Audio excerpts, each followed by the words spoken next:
বলছিলে কেন যে আমার দীক্ষা হবে না?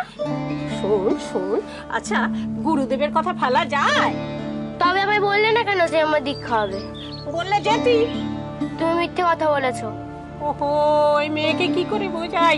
ওরে, গুরুদেব তোকে নিজের হাতে দীক্ষা দিতে চেয়েছেন, তোর কত ভাগ্যি বলতো। আমার দীক্ষা হয়ে গেছে, মা দিয়েছে। চুপ কর মুখ পুরি। দীক্ষা হয়ে গেছে এ কি যাতা ব্যাপার নাকি? দুটো কাঠ জেলে বন্দে মাতরম বললি কি দীক্ষা হয়ে যায়? তোর মা কি গুরু না পুরুত যে দীক্ষা দেবে? আমি বাড়ি যাব, তুমি আমায় বাড়ি নিয়ে চলো। বাড়ি যাবো বললি তো যাওয়া যায় না, ব্যবস্থা করতে হবে। আমি জানি না, আমি বাড়ি যাব। ভগবান যে মেয়েদের অসীম ক্ষমতা দিয়ে পাঠান রে বউ। নাহলে আজম্মের ঘর বাপ মা ছেড়ে ওইটুকু বয়সে মেয়েরা অন্যের ঘর করতে পারে না, সুবর্ণ তা করবে না। ও লেখাপড়া শিখবে, বড় হবে। আচ্ছা, এই যে এতগুলো দিন বাড়িতে নেই, স্কুল কামাই হচ্ছে তো, স্কুলে পড়া তো আর থেমে থাকবে না বলো? কত পিছিয়ে পড়ছো বাকিদের থেকে। এখন ভালো ভালো বাবাকে ফিরিয়ে আনলে হয়। আসবে বউ, আসবে। তুমি বলো ঠাকুর, সংসারে আমি কিছু বললি তো আমার দোষ, আমার জেদ। মেয়েটার তো ক্ষতি হচ্ছে এভাবে গিয়ে, নাকি? তুই চুপ কর দেখিনি। কদিনের জন্য স্কুল কামাই হলে মেয়েটার কি এমন ক্ষতি হবে? মেয়েকে তুই একেবারে জজ ম্যাজিস্ট্রেট করবি? সেই তো বিয়েই দিবি। কি হবে কি না হবে সেটা ভবিষ্যতেই দেখা যাবে। এখন যেটা করার সেটা করলেই তো হয়। আমি তোমায় বলে দিলাম ঠাকুরজি, দুদিনের মধ্যে না ফিরলে আমি নিজে গিয়ে ওকে গুরু বাড়ি থেকে নিয়ে আসবো। তার মানে আবার একটা কুরুক্ষেত্রের বাধাবে? সে তুমি যাই বলো, আমি যা বললাম তা করবো। হঠাৎ ডেকে পাঠালে? তাছাড়া গুরুদেবও দেখা করতে চাইলেন। গুরুদেব নয় বাবা, আমি দেখা করতে চেয়েছি।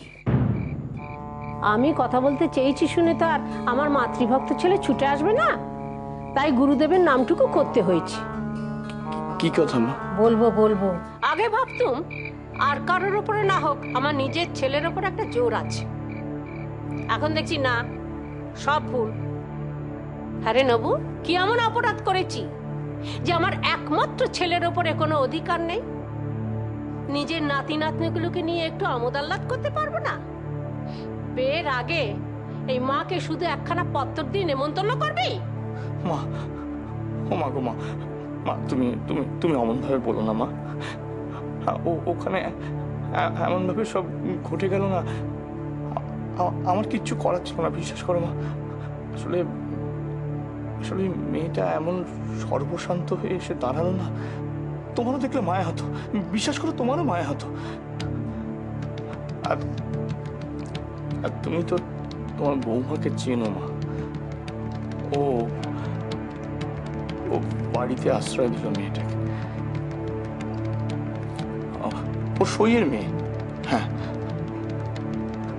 এত বড় একটা মেয়েকে বাড়িতে রাখবে, চারপাশের লোক কি বলা বলি করবে, সেই কারণেই সত্যই বললো যে সাধনের সঙ্গে ওর বিয়ে দেবে।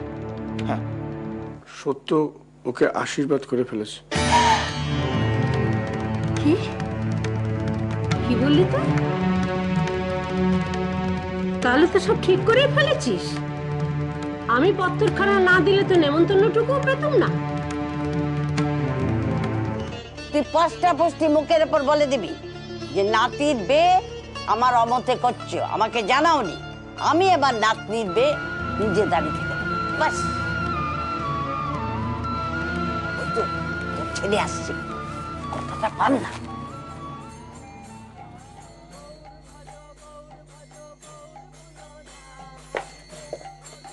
নবু, বস তো বস, কথা আছে।